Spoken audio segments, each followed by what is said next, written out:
Capítulo 851.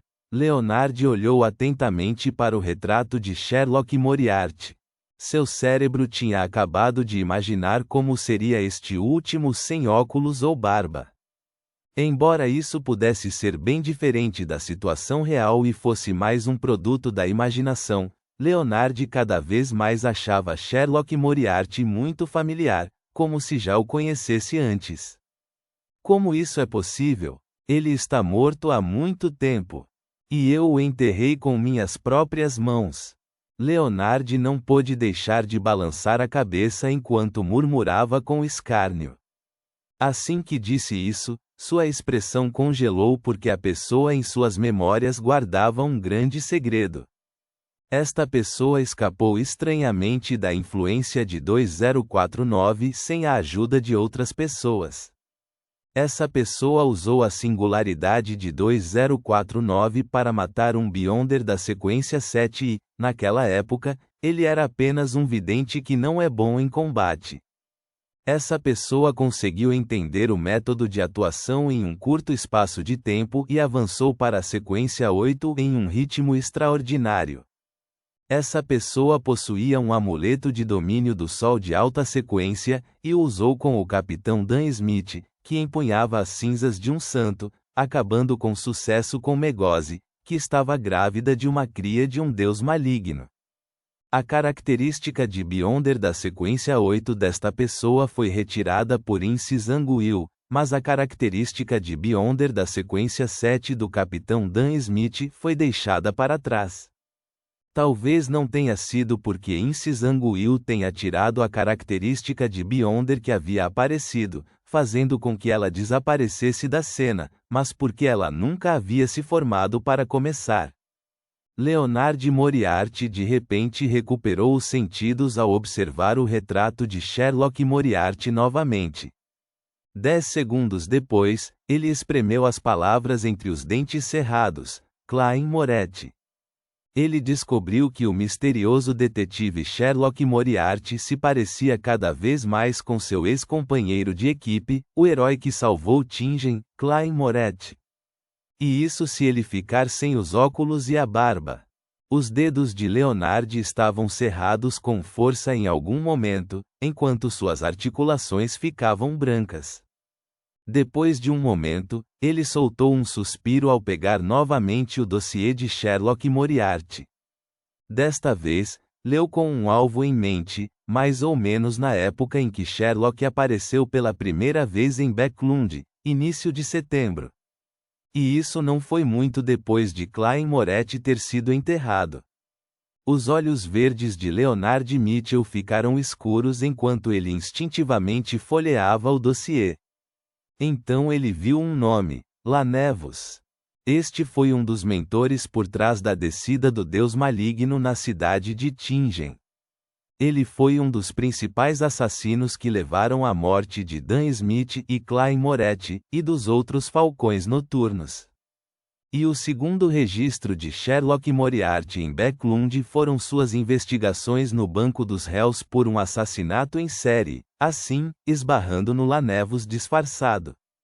Depois disso, o plano de descida do verdadeiro criador foi frustrado e Lanevos morreu nos esgotos. Seu corpo estava repleto de cartas de tarô, tornando-o idêntico em estilo ao subsequente do herói bandido Imperador das Trevas. Ele não esqueceu o mal que aquele vigarista trouxe. Leonard sussurrou silenciosamente, sua expressão suavizando. Ele rapidamente folheou os documentos e sentou-se na cadeira, imóvel por um longo período de tempo. Era como se ele tivesse adormecido nas sombras trazidas pela luz. Depois de alguns minutos, Leonard finalmente se mexeu. Ele se inclinou na cadeira e disse em voz profunda: Velho, você acha que esse detetive, Sherlock Moriarty, se parece com meu companheiro de equipe na cidade de Tingen, Clay Moretti? Em sua mente, a voz idosa disse depois de alguma hesitação: aquele que se juntou aos Falcões Noturnos por causa do caderno da família Antigonos. Sim, Leonard respondeu com uma voz pesada. Em seu corpo, o parasita disse após 2 segundos, há alguma semelhança. Depois de receber a resposta, Leonard ficou em silêncio mais uma vez. Depois de um longo tempo, tirou um relógio de bolso de ouro e abriu-o para determinar que ainda era de manhã. Leonard fechou o relógio de bolso e levantou-se, quase derrubando a pilha de documentos. Ele rapidamente estendeu a mão e segurou os documentos. Então, deixou um bilhete dizendo que havia encontrado algumas pistas e planejava sair para fazer algumas investigações, assim, possivelmente voltaria muito tarde. Deixe-me ver se alguém está fingindo ser o herói da cidade de Tingen ou se você sempre usou máscaras, um membro de uma organização secreta que se infiltrou nos falcões noturnos. Seus verdadeiros motivos não são muito mais elevados do que em Sisangwil. Você também estava procurando algo atrás do portão Chanes. Leonard não tinha mais aquela atitude indiferente enquanto seus olhos se estreitavam enquanto ele saía rapidamente do porão da Catedral do Santo Samuel. Reticências. No Burgo Houston, fora de um edifício com uma arquitetura bastante singular. Duane Dantes desceu da carruagem e viu o edifício construído no estilo do final da Quarta Época. O edifício era composto principalmente por enormes lajes de pedra, criando um total de 4 andares. As janelas em cada nível eram como uma porta e combinavam com uma pequena varanda. Toda a sua fachada foi desgastada pelas intempéries, revelando uma cor amarelo-arenosa. As colunas e arcos de pedra sustentavam um pórtico refinado que o fazia parecer bastante magnífico. Este era o refeitório dos veteranos militares de Balan Leste. Klein acenou com a bengala e apontou para o prédio à sua frente, e disse com um sorriso, tem uma sensação bastante histórica. O membro do parlamento Matt acenou com a cabeça em resposta. Na verdade, é um edifício construído em estilo antigo, mas tem mais de 100 anos de história. Enquanto falava, conduziu Duane Dantes para dentro do clube e disse à mulher na recepção, Duane Dantes, membro não oficial. Serei seu recomendador. Dito isso, ele se virou para o magnata e explicou, você não apenas não serviu em Balan Leste, mas também nunca participou das guerras que aconteceram lá. Você nem tem formação militar, então não há como ser um membro oficial. No entanto, mesmo sendo um membro não oficial, você terá entrada gratuita e uso das diversas instalações. Você poderá saborear a deliciosa comida e álcool e conhecer diversos amigos. Isso é exatamente o que eu esperava, Klein assentiu com um sorriso. Depois que a bela mulher descendente do continente sul terminou a inscrição, Matt acrescentou, não há taxa de admissão. São 60 libras por ano para a adesão. Dito isso, ele riu e disse, não é caro, ainda mais para você. Aqui você terá contato com todos os tipos de armas. Existem campos de tiro suficientes para lhe proporcionar prática de tiro. Você pode até aprender a andar a cavalo. Num clube deste nível, 60 libras não são realmente caros. Afinal, generais costumam aparecer aqui e tem muitos chefes famosos. Klein não falou mais nada enquanto tirava sua carteira. Ele contou 60 libras e entregou à recepcionista, obtendo um distintivo com o logotipo de floresta, oceano e lâminas. Este é um lugar cheio de glória.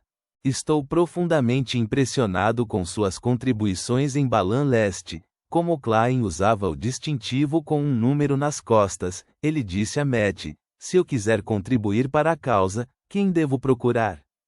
Matt apontou para a recepcionista. Apenas dê a ela. Ela vai anotar e anunciar no quadro de avisos ali. Klein assentiu levemente e disse, tudo bem. Ele então virou a cabeça e fez Richardson sacar as 500 libras que já havia preparado. Depois de fazer a doação, Klein passou com Matt pelo foyer lindamente decorado, chegando a uma sala que lembrava uma sala de atividades. Quanto ao seu valete, Richardson permaneceu do lado de fora, na sala de descanso. Havia lanches, chá e café lá. Na pequena sala, por meio das apresentações de Matt, Klein conheceu 5 oficiais que ainda estavam em serviço ou estavam aposentados. Além de um determinado membro do parlamento da Câmara dos Comuns, a dragona de mais alto escalão era o Coronel Calvin. Atualmente ele trabalhava no Ministério da Defesa do Reino de Loen. No entanto, sua posição real era desconhecida. De acordo com o que Klein sabia, para membros militares de quase alto escalão no posto de coronel, eles eram em sua maioria Beyonders de sequência média. Matt, Calvin e companhia começaram a conversar rapidamente. Klein não interrompeu enquanto ouvia seriamente as conversas deles, ocasionalmente dizendo uma frase ou duas. Nesse ambiente descontraído, Calvin de repente virou a cabeça e disse a Duane Dantes: "Ouvi dizer que você atuava com frequência em Balan Oeste?" O coronel tinha um rosto comprido como o de um burro, mas não parecia nada cômico. Seu olhar era bastante profundo. Klein sorriu e respondeu: "Sim, esse lugar é mais caótico que Balan Leste." Calvin riu quando ouviu isso. Claro, Intis cometeu muitos erros por lá. Ele fez uma pausa e continuou perguntando: "Como é o seu relacionamento com o pessoal do Intis de lá?" Klein não entendeu o motivo do coronel quando se aguentou e disse: "Está normal. Eles são todos muito gananciosos." Na verdade, ele não conhecia nenhum. Ele ouvira Anderson mencionar apenas alguns nomes e seus assuntos correspondentes. Calvin assentiu e levantou outra questão. "Você conhece as tribos de lá, assim como a resistência?" "Eu conheço algumas", Klein respondeu vagamente. Ele só conhecia um líder militar de Intis da resistência. Era a ex-princesa Intis, Rainha Misteriosa Bernadette.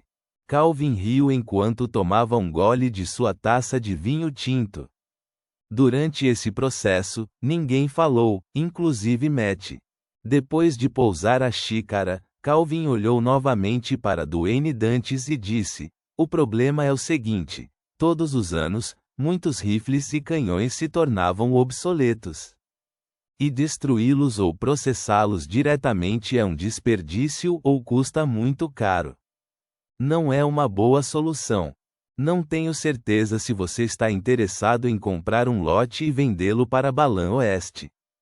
Você pode vendê-lo para as regiões governadas por Intis, ou para as tribos e a resistência. Confie em mim. Este é definitivamente um negócio muito lucrativo. Claro, também é muito perigoso. Se você for pego por Intis em Balan Oeste, nós negaremos nossa participação." "Isso está me tornando um traficante de armas?" "Este é um dos negócios mais lucrativos. Embora eu não esteja familiarizado com Balan Oeste e não tenha nenhuma conexão, posso vendê-lo para a Rainha Misteriosa, ou para a Resistência no arquipélago Horsted." Klein ficou tentado quando usou deliberadamente uma camisa mista e expressão hesitante. "Nunca fiz essas coisas antes, mas é definitivamente atraente o suficiente." Calvin riu e disse: "Não há necessidade de tomar uma decisão precipitada. Este é um assunto muito importante que requer reflexão séria. Basta dar sua resposta a Matt antes do final da semana." Klein secretamente soltou um suspiro de alívio e assentiu com um sorriso. "Tudo bem. Reticências. Cidade de Tingen. Cemitério Rafael." Embora o sol da tarde estivesse bastante forte, este lugar permanecia sombrio e frio. Leonard estava diante de um túmulo, olhando silenciosamente para a lápide. Ponto.